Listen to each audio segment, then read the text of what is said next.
आज का वचन। पहला पाठ इब्रानियों के नाम संत पौलुस का पत्र, अध्याय 10 पद संख्या 1 से 10। संहिता भावी कल्याण का वास्तविक रूप नहीं, जिसकी छाया मात्र दिखाती है। उसके नियमों के अनुसार प्रतिवर्ष एक ही प्रकार के बलिदान चढ़ाए जाते हैं। संहिता उन बलिदानों द्वारा उपासकों को पूर्णता तक पहुंचाने में असमर्थ है। यदि वह इसमें समर्थ होती तो बलिदान समाप्त कर दिए जाते, क्योंकि तब उपासक सदा के लिए शुद्ध हो जाते और उनमें पाप का बोध नहीं रहता। किंतु अब तो उन बलिदानों द्वारा प्रतिवर्ष पापों का स्मरण दिलाया जाता है। सांडों तथा बकरों का रक्त पाप नहीं हर सकता, इसलिए मसीह ने संसार में आकर ये कहा, तूने न तो यज्ञ चाहा और न चढ़ावा, बल्कि तूने मेरे लिए एक शरीर तैयार किया है।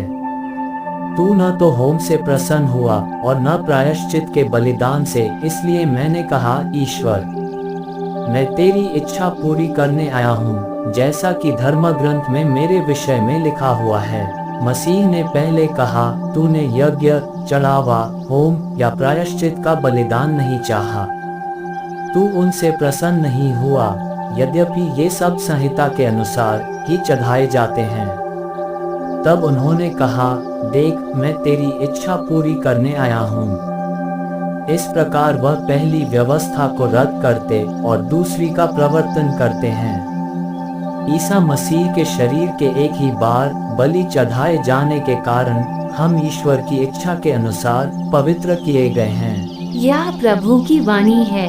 सुसमाचार संत मार्कुस, अध्याय 3 पद संख्या 31 से 35। उस समय ईसा की माता और भाई आए। उन्होंने घर के बाहर से उन्हें बुला भेजा। लोग ईसा के चारों ओर बैठे हुए थे। उन्होंने उनसे कहा, देखिए, आपकी माता और आपके भाई बहनें बाहर हैं, वे आपको खोज रहे हैं। ईसा ने उत्तर दिया, कौन है मेरी माता, कौन है मेरे भाई? उन्होंने अपने चारों ओर बैठे हुए लोगों पर दृष्टि दोहराई और कहा, ये है मेरी माता और मेरे भाई। जो ईश्वर की इच्छा पूरी करता है, वही है मेरा भाई, मेरी बहन और मेरी माता। यह प्रभु का पवित्र सुसमाचार है। आमीन। आज का चिंतन। ईश्वर की उत्प्रेरणा हमें हमारे पारिवारिक जीवन की परिस्थितियों तथा दूसरों के जीवन में सहभागिता दोनों में ही नजर आता है।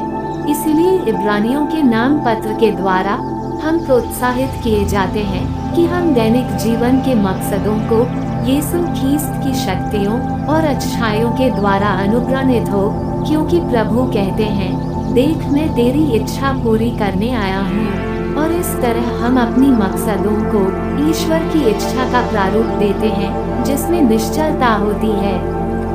बच्चों की निश्चलता में ईश्वरीय राज के वयस्कों की परिपक्वता दिखलाई पड़ती है।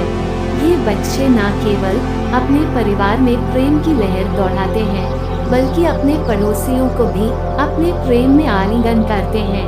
वे ही यीशु ख्रीस्त के शब्दों का सही अर्थ हमें समझाते हैं। जो ईश्वर की इच्छा पूरी करता है, वही है मेरा भाई, मेरी बहन और मेरी माता।